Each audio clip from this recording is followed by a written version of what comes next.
11:21 a.m. 10/5/2024. Let's see. Got a lot on my mind. And I might erase this, but let's see where this goes. Kind of half asleep. I got a comment on my channel not too long ago about how horrible one of my reads was, and I just thought, and I clicked on the video and I listened to it back, and the guy was right. It wasn't really that great. And I just kind of thought, man, I had like an intense urge to kind of erase everything and just use this channel again as just for favorites and like videos. But then I just thought, I'll just leave it up. It's fine. It's not a big deal. And but to say that it didn't bother me would be a lie. That comment did bother me, and I did end up blocking that person. And it was just kind of like, dude, it's in my disclaimer, it's in my header that it's a novice channel, and I made a video telling you they're not professional reads, and I don't know, it shouldn't bother me, but it did. So, and it made me think, should I erase all this shit? But trying to think what else. I haven't uploaded in a while, and I was kind of debating about even uploading it all anymore. And I'll probably upload less. But I recently purchased the rest of Patty Chayefsky's work and would really like to start reading that, whether it's to myself privately or on the channel. I took Requiem for a Dream off the shelf, Hubert Selby's book, Hubert Selby Jr.'s book, and started reading that. And it's got like a racial slur on every page, and it's like, I'm not reading that. It's a good book, and he's not doing it for shock value. He's writing what he heard. In what, Coney Island or wherever this is set, I forget. And it's what he heard in one of the boroughs, like every fucking day, the way people would talk to each other. And it was just casual. It wasn't, I don't think it was necessarily people being racist, even though it is racist. It's just what he heard. And it was just normal, everyday speak. And I will say that I know the story well enough. I've seen the movie plenty of times, which is weird because people, I read over and over and over again. That's the one movie people, it's like everybody's favorite movie that they never want to see again. And I guess because I haven't been quote unquote directly affected by someone with addiction, it, like, I can just watch it as a movie and it doesn't bother me so much. I mean, it's a very hard movie. It's a very graphic, especially the climax, but I don't know, I can handle it because I know it's a movie. It's not real, even though it's very real to a lot of people. I think everybody's family has some kind of addiction in the tree, or is at least 1 degree away from somebody who's affected by it. So it's not that I'm not affected by the book and the film, but I don't know, it doesn't, the film doesn't bother me so much. The book, I've read the first chapter, and that was a few days ago, and I feel bad for having tapered off, but I'll get back to it. It was a good book, or is a good book. I haven't finished it yet. I know how it ends, and I kind of like Darren Aronofsky was pretty true to the book. I see things he's omitted so far, probably for time. And because Requiem for a Dream is highly stylistic, to show the effect of addiction, and it was the right choice. He had to cut some things from the book, so it's nice to kind of go back and see what parts of the story I'm missing, and only being a chapter in, I've only read a little bit, but I know the story pretty well. And I've had this book on my bookshelf for easily over a decade. Also, Last Exit to Brooklyn. I still haven't read. I'm ashamed. I'm so ashamed of all the books I haven't read yet. And I told myself to quit buying new books.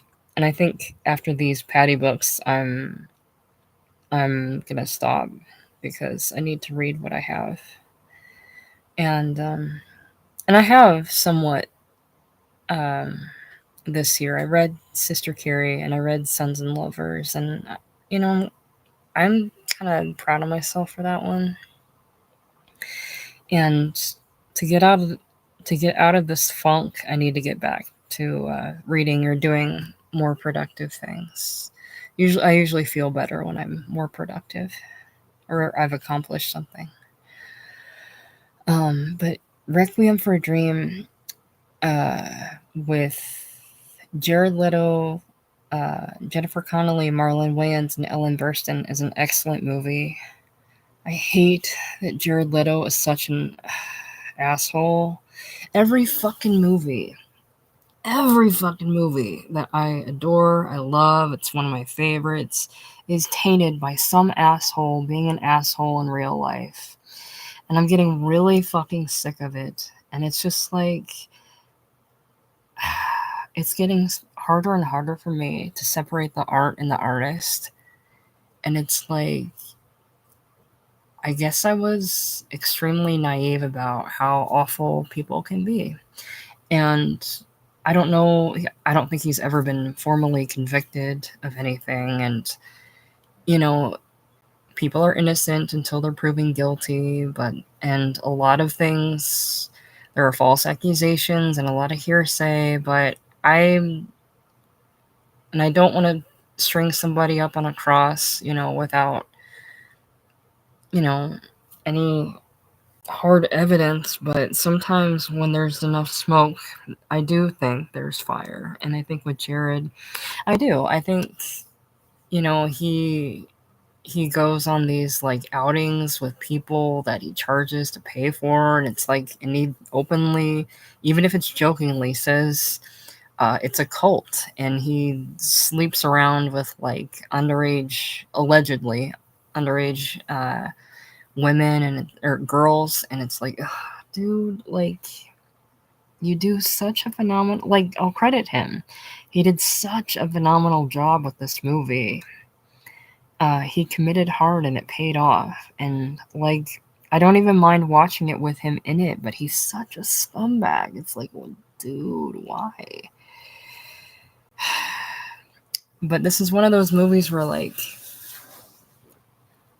there isn't a weak link in the chain. Like, everybody, Jennifer Connelly is excellent. Marlon Wayans, I don't know why. Maybe this is a personal choice on his behalf. I don't know why he hasn't done more serious roles. He is excellent in this film. I wish I could see him in more serious roles.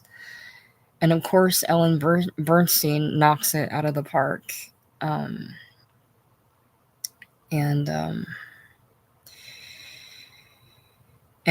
it's heartbreaking to watch.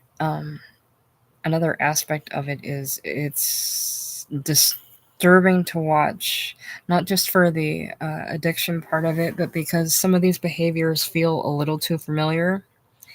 If you let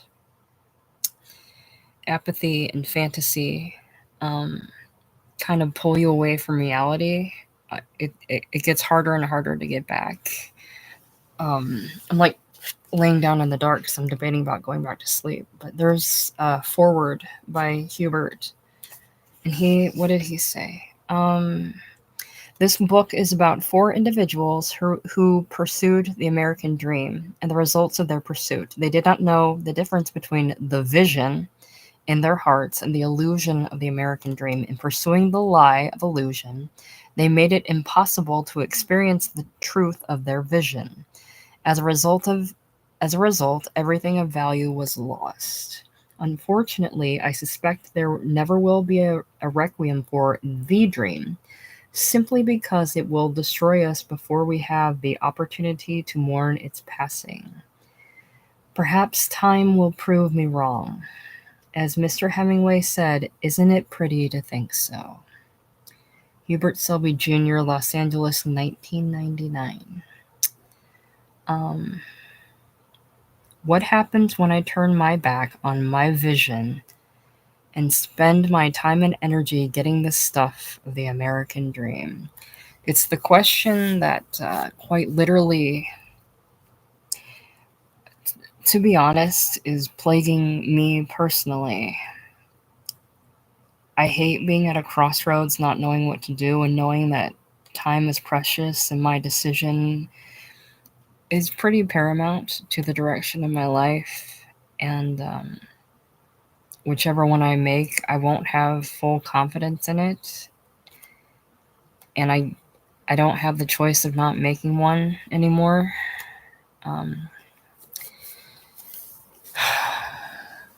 But a lot of the time, it's a damned if you do, damned if you don't situation, and it sucks. But I'm not about to go to a doctor for diet pills or take heroin or something, so to cope with it. But Ellen Bernstein was like, I think in her late 50s, early 60s when she did this, and this was a very physically demanding role. She had to wear that snorri cam, that heavy ass camera equipment where you get the perspective of the character as the character is in action. And I know Marlon, Ellen, and Jennifer wore it. I don't know. I don't think Jared ever wore it for his character, Harry. Not that I can think of. And he was like the frailest of all of them because he was starving himself to make himself look more like a junkie. But that camera equipment. So not only was she wearing like a bodysuit to show that she looked like she gained weight, but she had to wear the snorri cam, and it's like, good lord. And then she lost, or she didn't lose. Well, Julia Roberts won that year for Erin Brockovich, and it's like, yeah, Ellen Burstyn kind of should have won, but you, if you take that shit seriously, which you shouldn't, honestly. But so I've been trying to read that book, and that book is really difficult to read because it's not grammatically correct.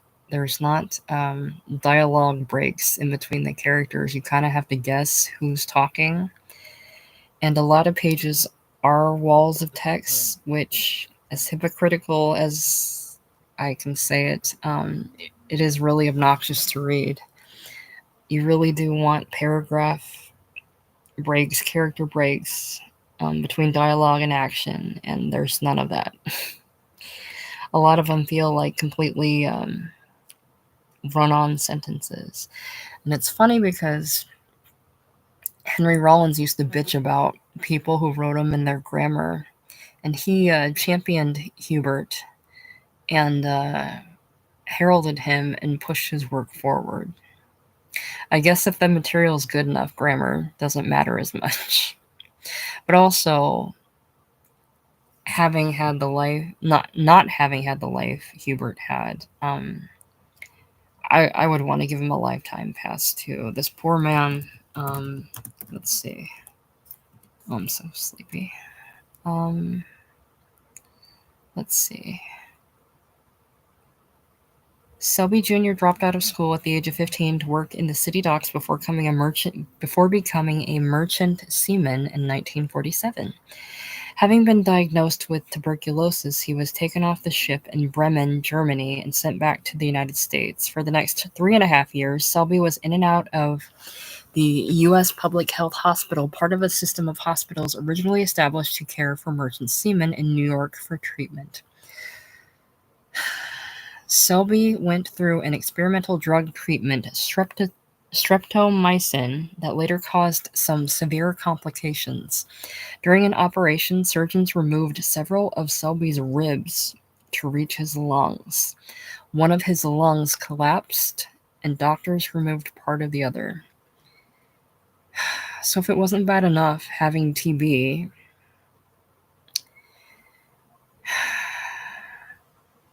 and then basically being a guinea pig, and then having like body parts removed, multiple body parts removed. For the next 10 years, Selby was mostly bedridden. He was frequently hospitalized with a variety of lung-related ailments. The doctors offered a bleak prognosis, suggesting he was unlikely to survive long because he just didn't have enough lung capacity. Gilbert Sorrentino, a childhood friend who had become a writer, encouraged Selby to write fiction. Unable to have regular work because of his health, Selby decided, I know the alphabet. Maybe I could be a writer. He later wrote, I was sitting at home and had a profound experience. I experienced in all of my being that someday I was going to die. And it wouldn't be like it had been happening, almost dying, but somehow staying alive. But I would just die. And two things would happen right before I died. I would regret my entire life. I would want to live it over again. This terrified me. The thought that I would live my entire life, look at it, and realize I blew it forced me to do something with my life. With no formal training, Selby used a raw language to portray the bleak and violent world that was part of his youth. He said, I write, in part, by ear. I hear as well as feel and see what I am writing. I have always been enamored with the music of the speech in New York. Little concerned with proper grammar, punctuation, or diction, Selby used unorthodox techniques in most of his works. He indented his paragraphs with alternating lengths, often by simply dropping down one line when finished with a paragraph. Like Jack Kerouac in his spontaneous prose, Selby often completed his writing in a fast, stream-of-consciousness style. He replaced apostrophes with forward slashes, which were closer on the typewriter to avoid interrupting his flow of writing. So that's interesting, because when you bang around on a typewriter, it is much more physical than a flat keyboard. You really there's like 3 different tiers of keys.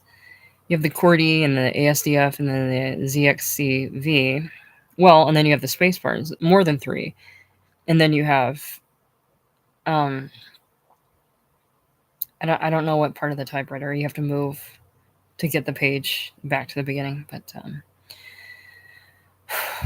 so if the poor man was bedridden and didn't go through enough, he had the very physical it doesn't seem that a typewriter is very physically demanding, but for somebody that's already incapacitated and bedridden, I would think that would be physically demanding. So of course you want to limit your anything that would be interrupting in your keystrokes, which were closer on the typewriter to avoid interrupting his flow of writing. It's great. So been doing that. Been reading Requiem for a Dream a little bit, and debating about reading Paddy Chayefsky. I had a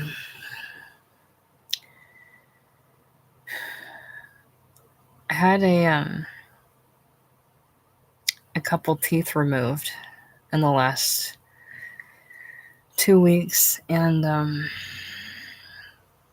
to say that kind of put me in a funk wouldn't be a lie.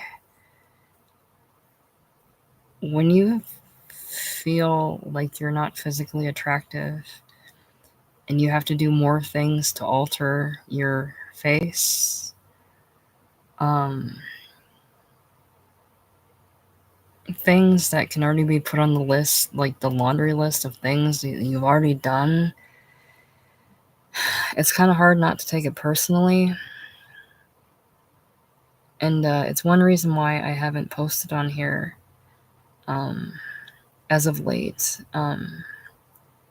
It's because I was recovering from that, and I'm still getting used to the way my mouth feels. That comment a user commented was kind of another reason it really, like, I don't know. It shouldn't affect me, but it does. Yeah, I can't put this stuff out and, like, not expect anybody to say what they feel, because that's what I've been doing for over a decade on another server or platform. Everybody has a right to their opinion, and I just think to myself, I don't mind doing a public service, and if I do a public service, it should be better, but this selfishly, this is more for myself than anybody else. So but also I have other things I need to focus on, so I can't spend enough time. But I will say that a bright spot in the last month or so has been going down a Kevin J. O'Connor rabbit hole. For whatever reason, I talked about it in my other video. My kind of attention span had been focused on him because I think I looked him up on here, and there's like 4 different interviews with him, and one of which was like a kid, and it's like, dude, I have so many questions I would love to ask him. Like, how are people getting interviews with this guy? I want to interview him, and I was very seriously considering trying to contact somebody that had previously interviewed him and inquire, how the heck do you get in touch with him? And this is just dreaming on my part, because I don't know the man, and he's not obligated to answer to some random person on the internet. But either way, I went down a little rabbit hole and watched a bunch of his performances, and I checked out his work in The Moderns and Signs of Life, and I clicked on a little bit of Love at Large, and The Equinox is so damn dark I can hardly see it, but he worked with Matthew Modine. Hero is just a goofy movie, but he had a nice little part in that. No Escape, again, weird movie, but he was trying to barter with Ray Liotta, so that's fun. Color of Night, I can't find easily on any of the platforms, and he plays like a sadomasochistic painter or something that gets killed and then is like painted all over for Bruce to discover. Canadian Bacon, I never really saw that. I'm not, like, I'm sure he's fine in it. I don't know. I don't really have an interest in that movie. But I checked out Virtuosity, Lord of Illusions, Hit Me. There's a copy of Hit Me on YouTube, but it's so goddamn dark. I can't see it. Like, I can't see half of the characters. And it has what's his face as the main guy? Elias Codius, who is actually, he's one of those actors that I kind of neglected to take into account how good he is, because he's been doing, I think he's another one that was kind of a character actor that every once in a while takes on a lead. He was in a Sopranos episode where he led and Chrissy's intervention that went wrong, and he did good in that. And he's a good actor. And then again with Chicago Cab, there's this film called Chicago Cab. Um, that's based on the play Hell Cab by Will Kern. That is this like super low budget, like local movie. Local meaning I live in the same state. I don't live in Chicago, but it's like if I wanted to do a day trip, I'm sure I could find the locations this was shot at, but I never would because it seems dangerous. But honestly, for like the low to no budget this movie had, I was really surprised. Especially by Paul Dillon, the lead, as the cab driver. The kind of like on edge cabbie, Chicago cabbie, that has to deal with the psyches of like his clients for the day. And it's got this like charcuterie of of actors. Like there's Laurie Metcalf and John C. Riley, and Kevin is with Gillian Anderson. They're a South Side couple that gets in a fight, and Kevin, like, this is like high goatee era Kevin, where he has hair long enough to wear in a ponytail, and he fights with Gillian Anderson. Dude, like Kevin J. O'Connor, like his leading ladies or supporting leading ladies have been Kathleen Turner, Daryl Hannah, Gillian Anderson. I mean, these are supreme people. But John Cusack played a very unsettling part in this like vignette piece, like this ensemble vignette piece. And Julianne Moore and let's see, Michael Shannon, like one of Michael Shannon's earlier roles, he plays a crackhead. And it was really good. Like this movie was really good. I would actually watch this again. It wasn't that bad. And very pleasantly surprised to see kind of people early on in their careers doing like an ensemble piece. It was really good. And then I watched as much as I could stomach The Love Bug. I'm just a little too old for it, but that's all right. He does a good job in that. He said it was one of his favorite experiences because it looks like a fun shoot. And it's one of those shoots where you find out you have the job and say like, okay, it's like almost noon today. It's like, okay, if you took a flight today, we start shooting at like 5 a.m. tomorrow. Do you want it or don't you? And he talks about a number of in other interviews he talks about a number of jobs that are like that, where it's like they're interested in you. Can you fly out right now? And he did. Like, God bless him, he did.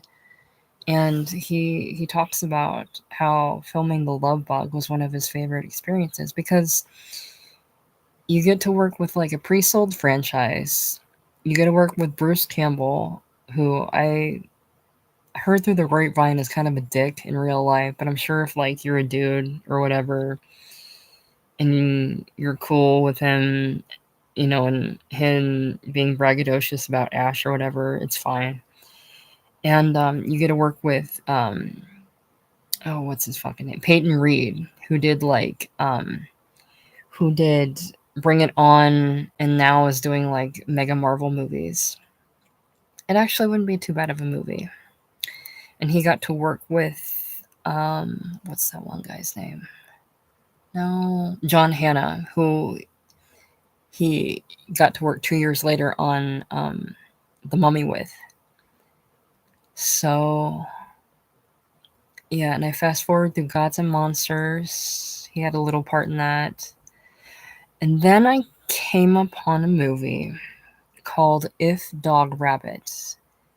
And this is another one that I was kind of like mildly surprised by.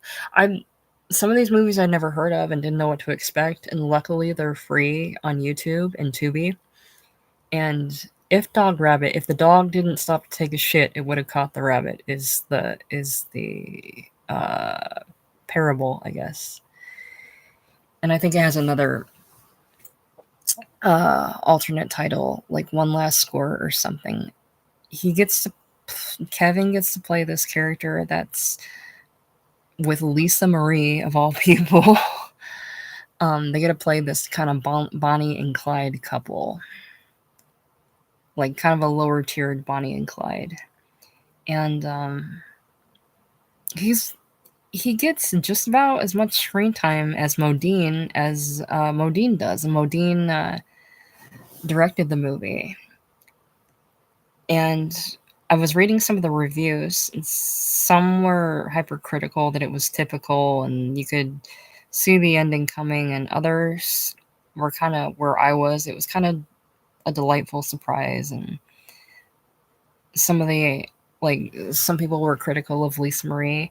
Lisa Marie is an oddball choice. I don't know that I necessarily would have chosen her, but Lisa Marie is one of those people that I don't know if I don't know if she was blacklisted because she broke up with Tim Burton. That's a strong suspicion to make.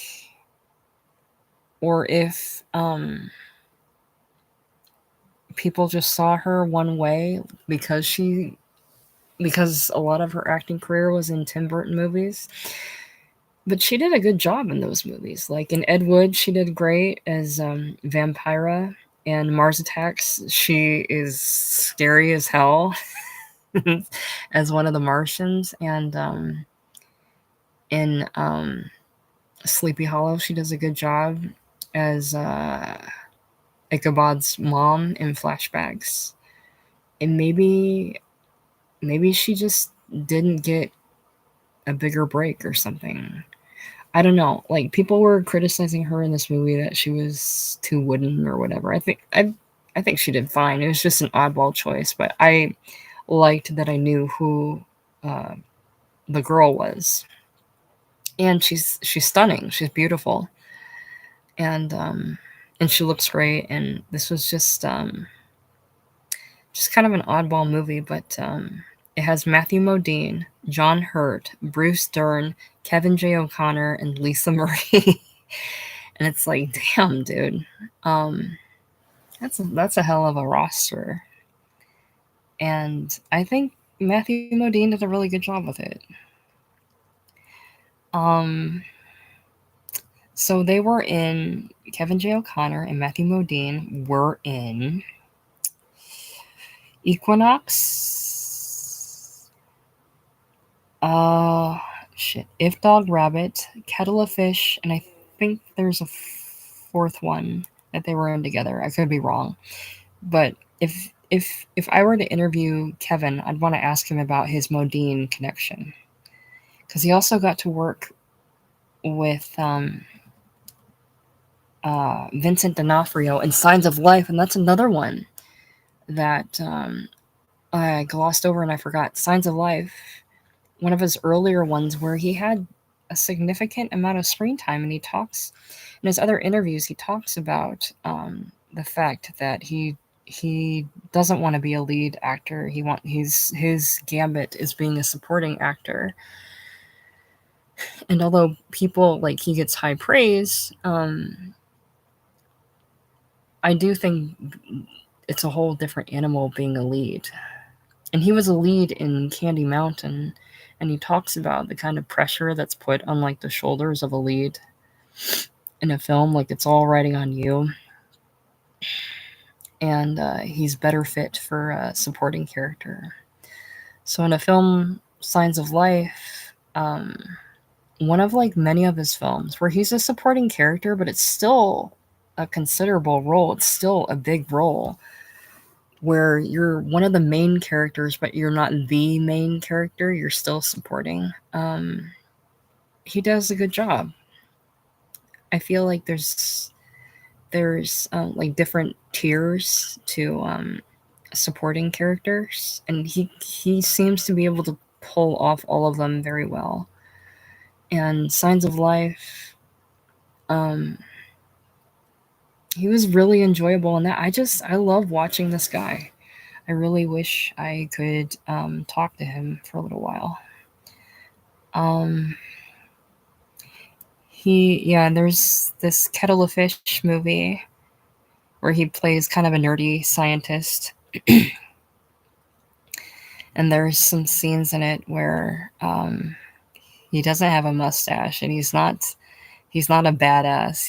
He's in a lab coat, and he's a little nerdy, and he's like working up the guts to ask out Gina Gershon's character, and he's adorable in it. He's really, his beautiful blue eyes get to sparkle, and he has a very expressive face, and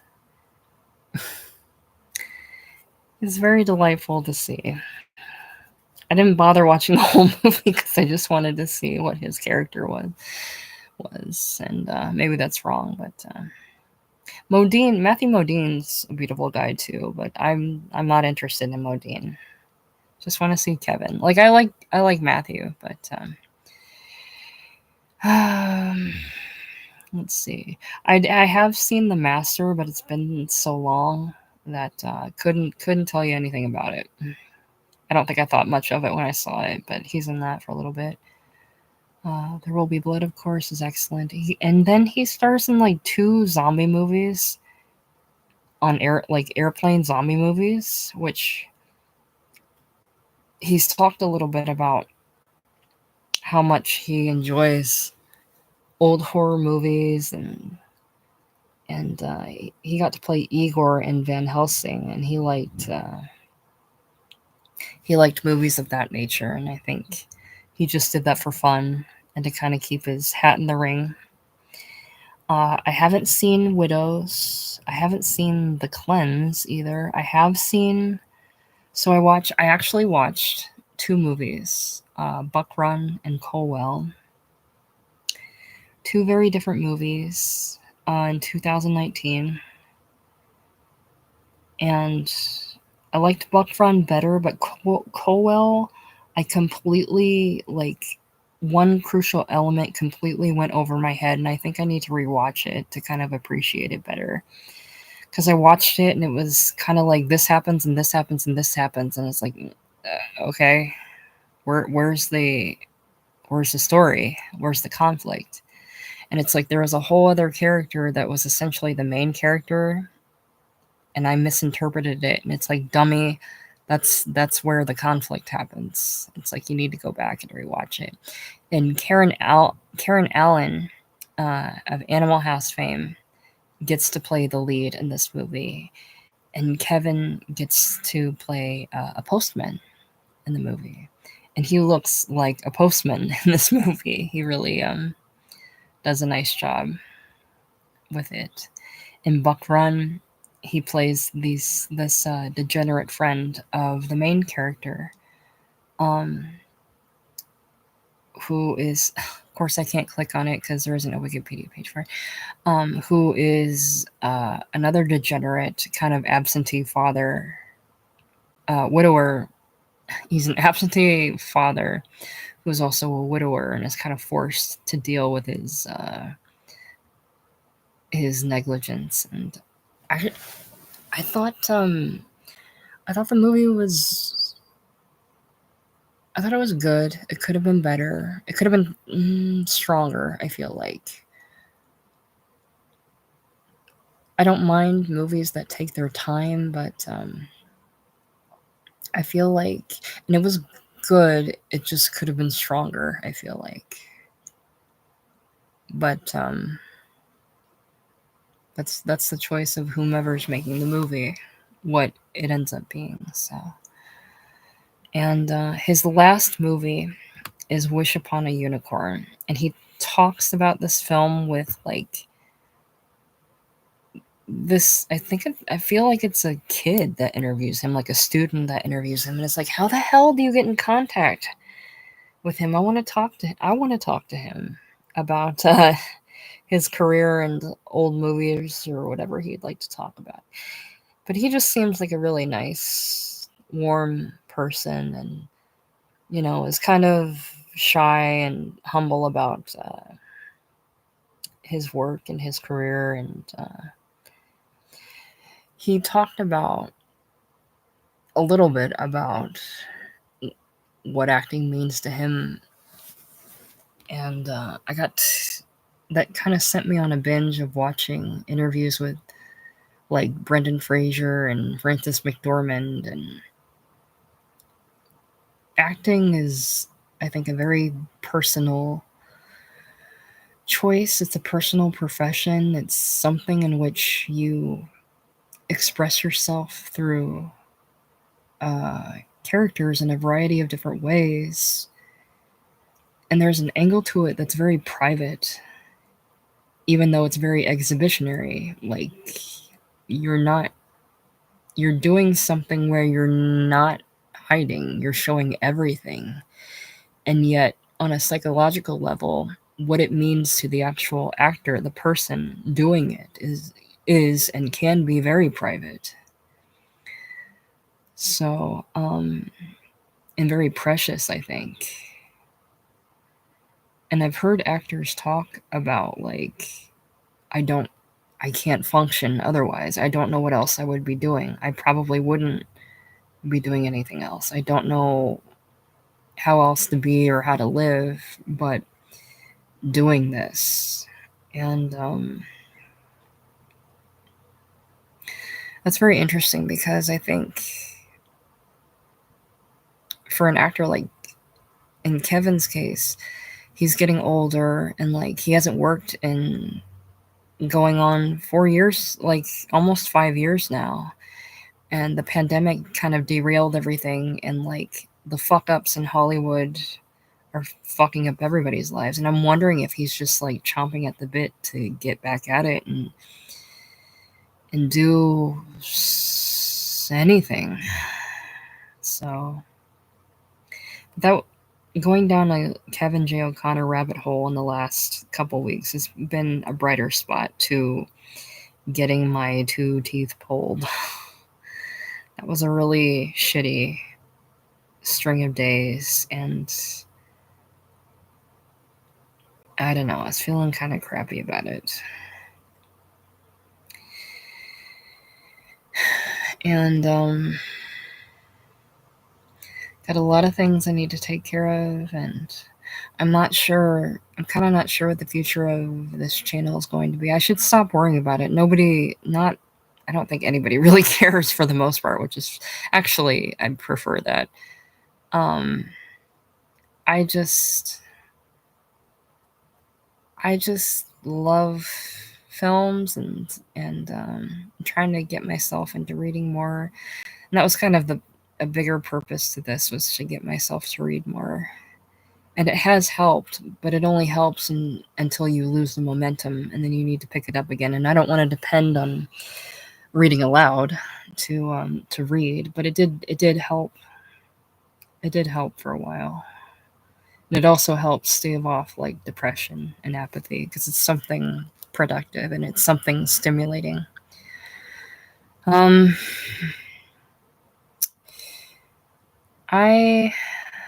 not sure what else to say. Usually when fall comes around, I'm pretty happy, but there's so many unknowns and so many things to do and so many things to take care of. It all seems very overwhelming. And I guess the trick is to not let yourself be overwhelmed, and take one thing at a time, and just take it easy, and don't lose focus. But it's still, I guess for me, it's just kind of hard to do, and I need to be better, be better at getting more focus and being more productive. And that way you don't slip into bad habits and let that kind of take over, which I'm prone to do. And that only wastes time. That only, and you only get so much time. And I am guilty of like staring at a computer screen for like 12 hours. It's not healthy at all. And it's not productive and it's not good. Luckily, our trees make me get outside because I have to do yard work and clean up the yard. And that's usually that brings me joy. But for some reason or another, I haven't gotten that joy yet. But I did a bunch of stuff yesterday, and after I did it, I felt better. And it's like that should be a strong enough impetus to kind of follow that lead, I think. What can I say? What can I say? What can I say? I think what's going to happen a month from now is also causing a lot of tension. It's like you're holding your breath and you're not letting it go until you realize what the reality is. And that's also a hindrance to quality of life. And you don't want it to be. And I'm not sure what more to say. I'm not sure who's listening. It's either Snow Job, Davey, or somebody else, so I'm not going to say the name of. Thanks for listening, whomever it is, and thanks for being nice. I appreciate people being nice. I don't need to be mollycoddled, and people, again, I shouldn't have let that criticism get to me, but everybody's allowed to have an opinion. Like, everybody has an asshole, everybody's allowed to have an opinion, yada, yada, yada. But, and if you don't, like, do a great job with something, you're not immune from criticism. But, and you put something out into the world, it's going to, people are going to have an opinion about it. And they're not even wrong, but the way, like, and I should learn this, I should practice what I preach. Like, tone and intentionality matter, and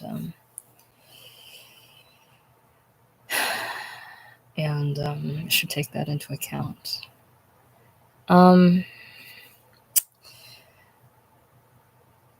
I've arrived at a point where enough time has passed that I'm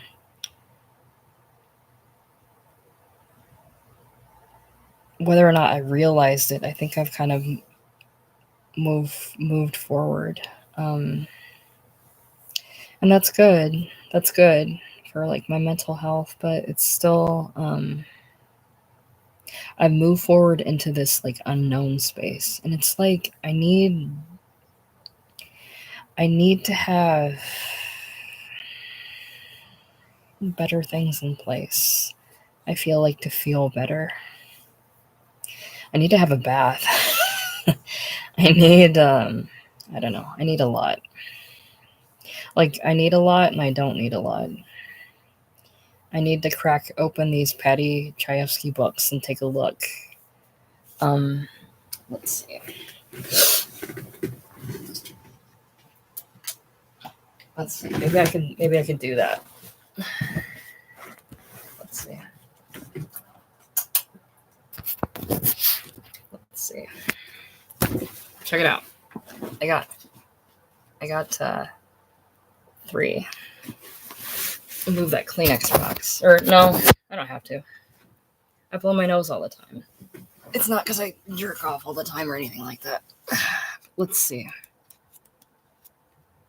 I have The Hospital, Network, and Altered States as the screenplays, which is right up my alley.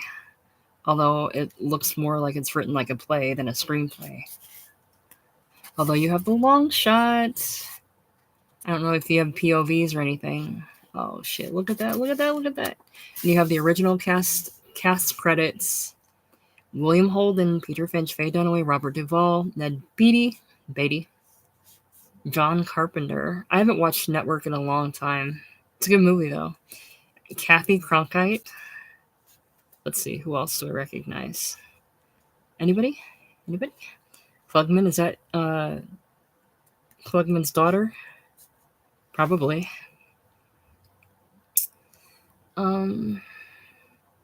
Bernard Pollock seems familiar. Oh, you got camera movement and blocking.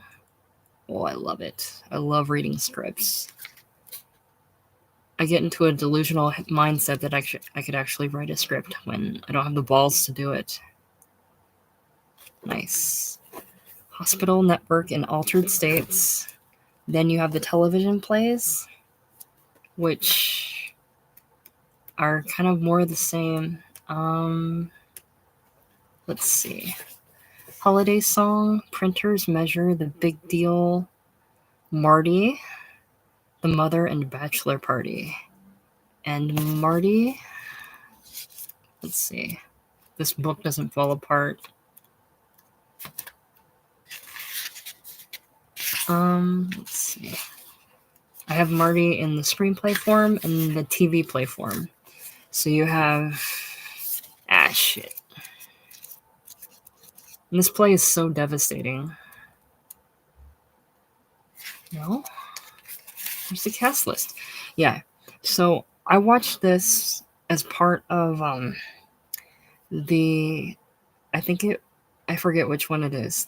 Either United States Steel Hour or Playhouse 98, but it has Rod Steiger as the titular character Marty and Nancy Marchand as Clara. And then you have, do I know anybody else? I don't think I know anybody else. Rod Steiger and Nancy Marchand are excellent as the leads. And Rod, the backstory on that is devastating. He said he could barely get through lines without crying because it was devastating. So, but I should really get on to reading these because I don't know. I'm sure I'm missing out on something good. I know the play of Marty, but I'd like to actually read it. And then, here you have the screenplays where you have Marty, the Goddess, and the Americanization of Emily. And then I have my other one. Let's see. This book is a little worn. God, I hope that's not like shit on it or something, because this is clearly used. But yeah, you have the actual screenplay of Marty, the Goddess, and the Americanization of Emily. And if you have the screenplay of Marty, that means this is what Ernest Borgnine used. And I forget who the chick was. Clara Snyder? Right. Let's see. Do I have my other book within reach? Maybe somewhere in this dump. I just saw it the other day.